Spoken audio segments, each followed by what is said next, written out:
আমন্ত্রণ জানাচ্ছি প্রিয় দর্শক, মানচিত্রের নিয়মিত আয়োজন কথোপকথন। খবরের অন্তরালের খবর নিয়ে ক্যালকাটা ডায়ালগস থেকে মনোজ দাস। 12ই ফেব্রুয়ারির নির্বাচন যখন হতে আর একটা মাসও বাকি নেই, তখন হঠাৎই বাজারে জোর ঘুরতে শুরু করেছে কেয়ারটেকার সরকারের গল্প। বাংলাদেশের নির্বাচনী সংস্কার কমিশনের চেয়ারম্যান বদিউল আলম মজুমদার অতি সম্প্রতি এই দুদিন আগে বলেছেন, তত্ত্বাবধায়ক সরকার ছাড়া সুষ্ঠু নির্বাচন সম্ভব নয়। অন্তর্বর্তী সরকারের গুরুত্বপূর্ণ এক কমিশনের প্রধান হয়ে বা অন্তর্বর্তী সরকারের অন্যতম অংশীদার হয়ে হঠাৎ এমন কথা কেন বললেন তিনি? এই প্রশ্নটি বিশেষভাবে গুরুত্বপূর্ণ হয়ে ওঠে এজন্য যে 12 ফেব্রুয়ারির নির্বাচনের ঠিক আগে এমন প্রসঙ্গ আলোচনায় উঠে আসার পশ্চাতে রাজনীতির যে কোনো ভূমিকা নেই, এমন কি কখনো হতে পারে? কেন হঠাৎ বদিউল আলম মজুমদার সাহেবের এই ঘোষণা? কার বা কাদের চাপে বা কাদের হয়ে এমন কথা বলছেন তিনি? সেই বিষয়টা আলোচনা করা যাক। দেখা যাক প্রথমে যে বদিউল আলম মজুমদার তিনি ঠিক কি বলেছেন। সাম্প্রতিক দু একদিনে বদিউল আলম সাহেব যেসব বক্তব্য আলোচনায় এসেছে, তার যেসব বক্তব্য, সেগুলো আসলে দুটি আলাদা প্ল্যাটফর্মে, এক জায়গায় হঠাৎ মুখ ফসকে বেরিয়ে গেছে এমন নয়, দুটো আলাদা জায়গায় তিনি বক্তব্য রেখেছেন, কিন্তু একটা কথাই বলেছেন, একই রাজনৈতিক লাইন ধরে তিনি বলেছেন।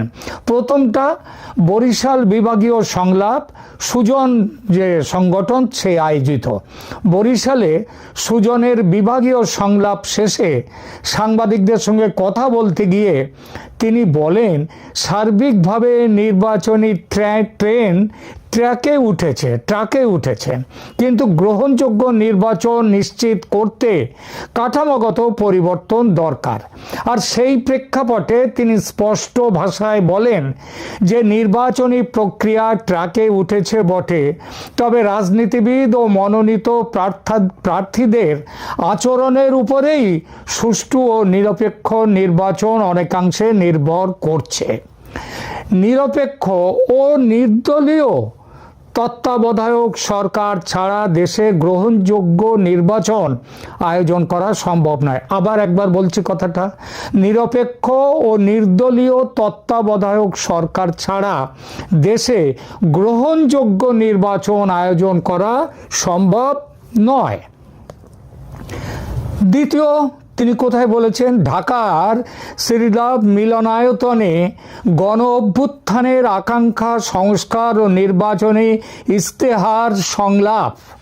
এই বিষয়ে এখানে তিনি একই রকমের কথা বলেন।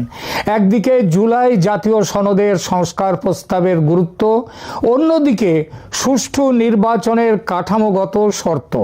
সেখানে তার মূল কেয়ারটেকার সংক্রান্ত লাইনটি এরকম, তিনি বলেছেন, আমরা বলেছি যে নির্বাচন কমিশনকে সক্রিয় হতে হবে, টাকার খেলা বন্ধ করতে হবে, নির্বাচনী এবং রাজনৈতিক অন্ধকারের দুর্বৃত্তায়ন বন্ধ করতে হবে, একই সঙ্গে তত্ত্বাবধায়ক সরকার ব্যবস্থা ফিরে আসতে হবে। খেয়াল করলেন কি বলেছেন? একই সঙ্গে তত্ত্বাবধায়ক সরকার ব্যবস্থা ফিরে আসতে হবে, না হলে কি হবে? তাহলেই সুষ্ঠু নির্বাচন হবে। তার মানে কেয়ারটেকার সরকার ব্যবস্থা ফিরে না এলে সুষ্ঠু নির্বাচন হবে না। কি বুঝছেন? এই আলোচনাতেই বদিউল আলমের পরিচয় করিয়ে দেয়া হয়েছে কি বলে জানেন? অন্তর্বর্তী সরকার গঠিত নির্বাচন সংস্কার কমিশনের প্রধান এবং সুজনের সম্পাদক হিসেবে। আরে বদিউল আলম কোনো রামাশ্যামা যদুমধু বা ফজর আলী গজব বিশ্বাস নয় যে তিনি কি বললেন তাতে কিছু যায় আসে না। তিনি সরকারের একেবারে ভেতরের লোক। যখন সরকারের ভেতরে থাকা কোনো গুরুত্বপূর্ণ ব্যক্তির মুখ থেকে এমন কথা বেরিয়ে আসে, তখন তার একটা আলাদা ওজন থাকে, এটা মানতেই হয়। এটাও মানতে হয় সরকারের কোনো না কোনো মহলে বিষয়টা চর্চার মধ্যে আছে। এমনকি চর্চা যে আছে, এই বিষয়ে চর্চা যে হচ্ছে, সে তো মোহাম্মদ ইউনূস পর্যন্ত স্বীকার করেছেন দুদিন আগে। সফররত দুই মার্কিন কূটনীতিকের সঙ্গে বৈঠকের পর ইউনূস নিজে বলেছেন আওয়ামী লীগ ভুল স্বীকার করে নিলে রিকনসিলিয়েশন সম্ভব। অর্থাৎ আওয়ামী লীগ যদি বলে তারা ওই সব ফ্যাসিস্টের কাজ করেছে বলে ভুল স্বীকার করে, তাহলে রিকনসিলিয়েশন, তাদেরকে ক্ষমা করা, তাদের সাথে যোগাযোগ করা, তাদেরকে ক্ষমা করে দেওয়াটা সম্ভব। এবং এই ক্ষমা করার কি পরিণাম, সেটা হচ্ছে ভোটের মুখে, ভোটে তাহলে আওয়ামী লীগকে অংশ নিতেও দেওয়া হতে পারে। হঠাৎ ভোটের মুখে এসে ইউনূসের মুখে আওয়ামী লীগের এই চর্চা কেন? কেন এই চর্চা? এর দুটো কারণ, দুরকম। একটা কারণ, কেয়ারটেকার সরকার গঠনের কথা তুলে 12ই ফেব্রুয়ারি নির্বাচন পিছিয়ে দেওয়া যায়। জামাত ও এনসিপি এত তাড়াতাড়ি নির্বাচন অনুষ্ঠিত করার বিরোধী। তাদের দলে আছেন স্বয়ং ইউনূস ও তার সহ উপদেষ্টাগণ। নির্বাচিত না হয়েই তারা আরও 5, 10 বা 50 বছর ক্ষমতায় থাকতে আগ্রহী। এটা আমার কথা নয়, বলেছেন স্বয়ং ইউনূস। সুতরাং 12 ফেব্রুয়ারির নির্বাচন বাতিল বা স্থগিত হলে তাদের এই মুহূর্তে গদি ছাড়ার প্রশ্ন উঠবে না। কেয়ারটেকার সরকার তারপরে গঠিত হলে তবে আসবে গদি ছাড়ার প্রশ্ন।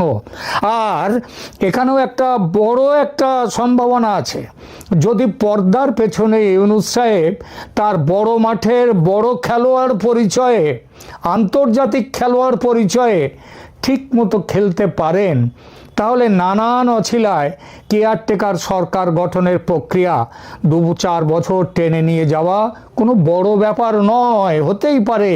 আর নিজেকে তো তিনি ইতিমধ্যে নিরপেক্ষ কেয়ারটেকার সুলভ সরকার বলেই দিয়েছেন, যার জন্য আদালত তার রায়ে, কি চমৎকার রায় আদালতের, কেয়ারটেকার ব্যবস্থা চালু করলো বটে, তবে সেই চালু করা কেয়ারটেকার ব্যবস্থা অনুযায়ী নির্বাচন হবে 2026-এর ভোটে নয়, এরপরের নির্বাচন থেকে।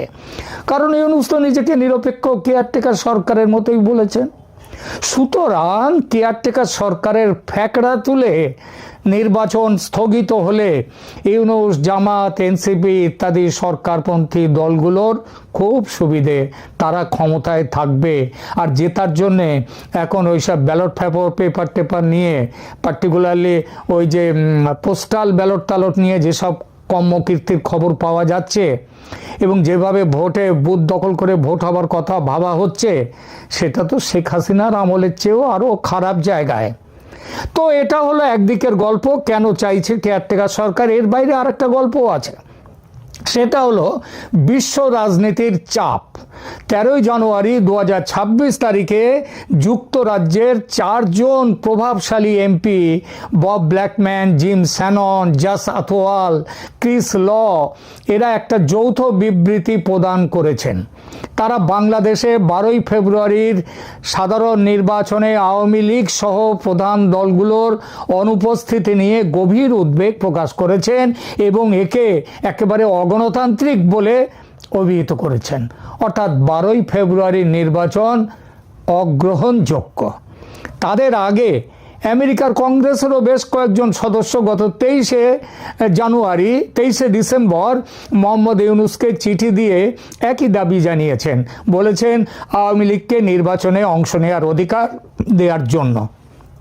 নির্বাচন ঘোষণা করে দেওয়ার পর, নির্বাচনের তফসিল ঘোষণা করে দেওয়ার পর, যখন নির্বাচন প্রক্রিয়া বেশ খানিকটা এগিয়ে গেছে, ওই ট্রেন ট্র্যাকে উঠে গেছে, তখন কেয়ারটেকার সরকারের কথা তুলে নির্বাচন এখনকার মতো স্থগিত করে দিলে বলা যাবে, ইউনূস সরকার বলতে পারবে আমরা আন্তর্জাতিক মতামতকে গুরুত্ব দিতে বন্ধ করলাম এই নির্বাচন। তার প্রত্যক্ষ সুবিধা কি? আপাতত ক্ষমতায় থেকে যাওয়া, পরের ব্যাপার পরে দেখা যাবে। আবার দেখুন কি একটা অদ্ভুত ব্যাপার, আওয়ামী লীগও চাইছে নির্বাচন যাতে না হয়, কারণ তারা তো নিষিদ্ধ দল, নির্বাচন হলে তাদের কোনো লাভ নেই।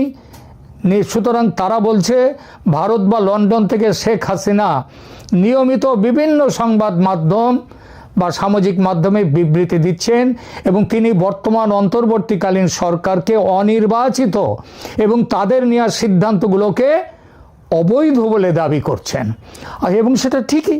আওয়ামী লীগের দাবি দলের ওপর থেকে নিষেধাজ্ঞা তুলে নাও এবং নিরপেক্ষ তত্ত্বাবধায়ক সরকার গঠন করে নির্বাচন করো।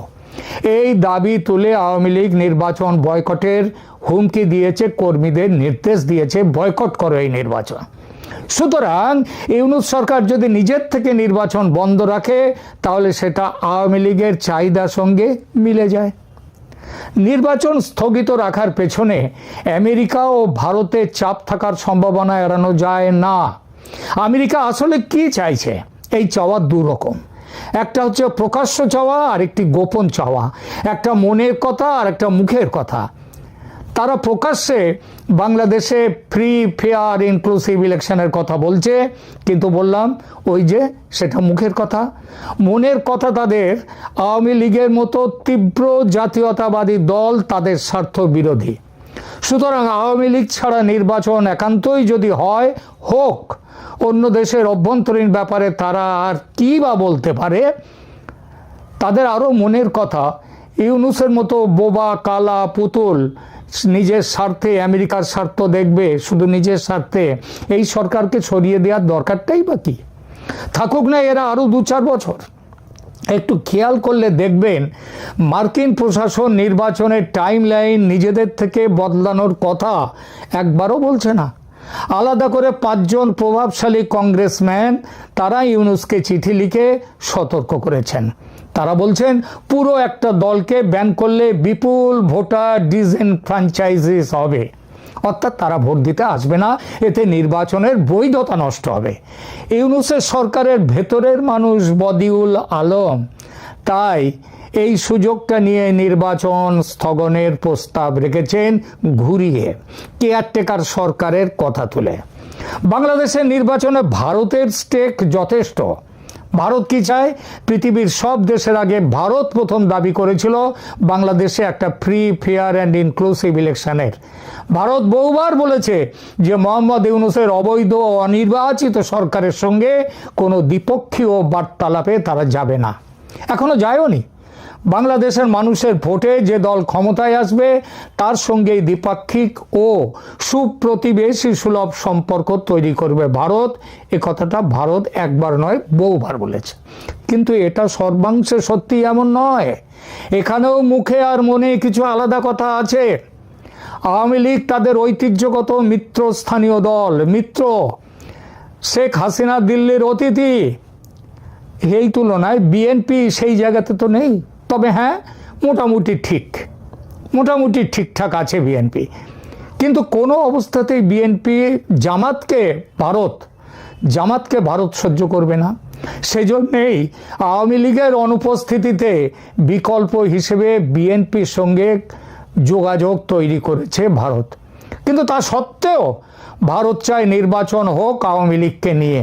তার জন্য নির্বাচন যদি পিছিয়ে যায় আপত্তি নেই ভারতের। আর যাই হোক, ফেব্রুয়ারির মধ্যে ভোট করতেই হবে এমন কোনো ডেডলাইন কিন্তু কখনো বলেনি ভারত। আর এসব নানান কারণেই ভোট স্থগিত করার জন্য ইউনূস সরকারের ভেতর থেকেই কেয়ারটেকার সরকারের কথা তুলে দেওয়া হচ্ছে। এটা খুবই সম্ভব 12ই ফেব্রুয়ারির ভোট যে কোনো মুহূর্তে স্থগিত হবার ঘোষণা আসতেই পারে। বাংলাদেশের নির্বাচনী ইতিহাসের তফসিল ঘোষণার পরও নির্বাচন স্থগিত বা পিছিয়ে দেওয়ার ঘটনা বেশ কয়েকবার ঘটেছে। এর মধ্যে সবচেয়ে আলোচিত ঘটনাটি ঘটেছিল 2007 সালে, যা ইতিহাসে 1/11 নামে পরিচিত। বাংলাদেশের নির্বাচনী ইতিহাসে এটাই সবচেয়ে নাটকীয় ঘটনা। নবম জাতীয় সংসদ নির্বাচনের ভোট গ্রহণের তারিখ সেবার নির্ধারিত ছিল 2007 সালের 22শে জানুয়ারি। তখনকার রাষ্ট্রপতি ও প্রধান উপদেষ্টা অধ্যাপক ডক্টর রিয়াজউদ্দিন আহমেদ নির্বাচনের তফসিল ঘোষণা করেছিলেন। বিরোধী দলগুলোর তীব্র আন্দোলনের মুখে ভোটার তালিকায় প্রায় 1,40,00,000 ভুয়া ভোটার তোলার অভিযোগে এবং নির্বাচন কমিশনের নিরপেক্ষতা নিয়ে চরম বিতর্ক তৈরি হয় তখন। ফলে 11ই জানুয়ারি 2007 দেশে জরুরি অবস্থা ঘোষণা করা হয়। ডক্টর ইয়াজউদ্দিন আহমেদ প্রধান উপদেষ্টার পদ থেকে ইস্তফা দেন এবং ফখরুদ্দিন আহমেদের নেতৃত্বে নতুন তত্ত্বাবধায়ক সরকার গঠিত হয়। ফলে নির্ধারিত 22শে জানুয়ারির নির্বাচন স্থগিত হয়ে যায়। মাত্র 11 দিন আগে বাতিল হয় সেবারের ভোট। সেই নির্বাচন প্রায় 2 বছর পিছিয়ে যায় এবং শেষ পর্যন্ত 2008 সালের 29শে ডিসেম্বর অনুষ্ঠিত হয়। কেয়ারটেকার সরকারের নির্বাচনে, সেখানে আপনারা জানেন শেখ হাসিনা সেই নির্বাচনে যেতেন, তিনি তার নির্বাচনে গড়িমসি করার জন্য নির্বাচন অনুষ্ঠিত করতে ক্রুদ্ধ হাসিনা ক্ষমতায় এসে কেয়ারটেকার সরকার ব্যবস্থা সংবিধান থেকে তুলে দিয়েছিলেন, এমনি তুলে দেননি। বর্তমানে যে 2026 সালের 12ই ফেব্রুয়ারি নির্বাচনের দ্বার প্রান্তে আছে বাংলাদেশ, এখানেও সম্প্রতি একটি আংশিক স্থগিতের ঘটনা ঘটেছে। পাবনা 1 এবং পাবনা 2 এর নির্বাচন কিন্তু স্থগিত করেছে নির্বাচন কমিশন, যদিও তারা বাকি 298টি আসনে নির্বাচন হবে বলে চলেছেন এখনো। তফসিল ঘোষণার পর নির্বাচন স্থগিত হওয়া একটি অস্বাভাবিক পরিস্থিতি। সাধারণত 3টি কারণে এটি ঘটে। একটা প্রাকৃতিক বড় দুর্যোগ ছাড়া আর যে 2টো কারণ আছে, এই 2টো কারণই এখানে খাটে। কি কারণ? প্রথমত রাজনৈতিক সংকট বা জরুরি অবস্থা। যদি দেশের বড় রাজনৈতিক দলগুলো নির্বাচন বয়কট করে এবং রাজপথে বড় ধরনের সহিংসতা তৈরি হয়, যেমনটা হয়েছিল 2007 সালে, তাহলে নির্বাচন স্থগিত হতে পারে। 2024-এ সহিংসতা তৈরির যে অভিজ্ঞতা আছে ইউনূস, জামাত, ছাত্র জনতার, সেই অভিজ্ঞতায় রাজপথে সহিংসতা তৈরি করা তো বাঁয়া হাত কা খেল, এটা হতেই পারে। দ্বিতীয়ত আদালতের নির্দেশনা। যদি আদালত কোনো নির্দেশ দেয় তাহলে সেটা সেই অনুযায়ী যদি ভোট স্থগিতের আদেশ দেয় তাহলে ভোট স্থগিত থাকবে। নির্বাচন নিয়ে সুপ্রিম কোর্টে একাধিক মামলা কিন্তু এই মুহূর্তে লম্বিত আছে। এই তফসিলের বৈধতা চ্যালেঞ্জ করে সুপ্রিম কোর্টের আইনজীবী ইউনুস আলী আকান্ত সমেত কয়েকজন একাধিক রিট করেছেন, যেখানে কেবল একই দিনে নির্বাচন, গণভোট নয় বরং তত্ত্বাবধায়ক সরকার গঠন করে নতুন তফসিল ঘোষণার নির্দেশনা চাওয়া হয়েছে। সেই মামলা কিন্তু এখনো লম্বিত। আবার গতকাল হাইকোর্টে সুপ্রিম কোর্টের প্রবীণ আইনজীবী মোহাম্মদ মাহমুদুল হাসান এক মামলা দায়ের করেছেন। মামলায় তিনি দাবি করেছেন লুট হওয়া অস্ত্র, মানে গত বছর 2024-এর জুলাই অভ্যুত্থানে লুট হওয়া অস্ত্র উদ্ধার না হলে নির্বাচন অবাধ ও শান্তিপূর্ণ হওয়া অসম্ভব, সুতরাং অনির্দিষ্টকালের জন্য স্থগিত হোক নির্বাচন। তত্ত্বাবধায়ক ব্যবস্থার সাংবিধানিক অবস্থান নিয়ে আইনি বিতর্কও উঠে গেছে। 2011 সালের 15তম সংশোধনীতে তত্ত্বাবধায়ক সরকার ব্যবস্থা বাতিল হলেও জেনারেল ক্লজেস অ্যাক্ট ও আপিল বিভাগের এর পূর্বতন রায়ের আলোকে কিছু আইনজীবী যুক্তি দিচ্ছেন পুরোপুরি আইন শূন্য হয়নি তত্ত্বাবধায়ক সরকার, তাই নির্দলীয় তত্ত্বাবধায়ক ভিত্তিক ব্যবস্থা চালু করা হোক এবং তারপরে ভোট হোক। এই প্রেক্ষাপটে বদিউল আলমের এবং এই সরকারের তত্ত্বাবধায়ক ছাড়া গ্রহণযোগ্য নির্বাচন সম্ভব নয় বক্তব্য কেবল রাজনৈতিক নয়, হাইকোর্ট সুপ্রিম কোর্টের বিতর্কের মধ্যেই এক ধরনের সিভিল সোসাইটি অ্যামিকাস কুরিয়ে স্টেটমেন্ট, যা কোর্ট সরাসরি ব্যবহার করুক বা না করুক জনমত গঠনের চাপ সৃষ্টি করতেই পারে। বাংলাদেশের বিচার ব্যবস্থা এখন আইনের নির্দেশে চলে না, চলে সরকারের নির্দেশে। ফলে যে কোনো মুহূর্তে সুপ্রিম কোর্ট যদি মামলার পরিপ্রেক্ষিতে নির্বাচন স্থগিত করার নির্দেশ দেয় তাহলে 12ই ফেব্রুয়ারি ভোট হবে না। এই ভোটের বিরুদ্ধে আওয়ামী লীগ কর্মীদের আওয়ামী লীগ নেতৃত্ব তার কর্মীদের রাজপথে নামার নির্দেশ দিয়েছে। আবার ইউনূস, জামাত, এনসিপি এই ভোট চায় না। ভোটে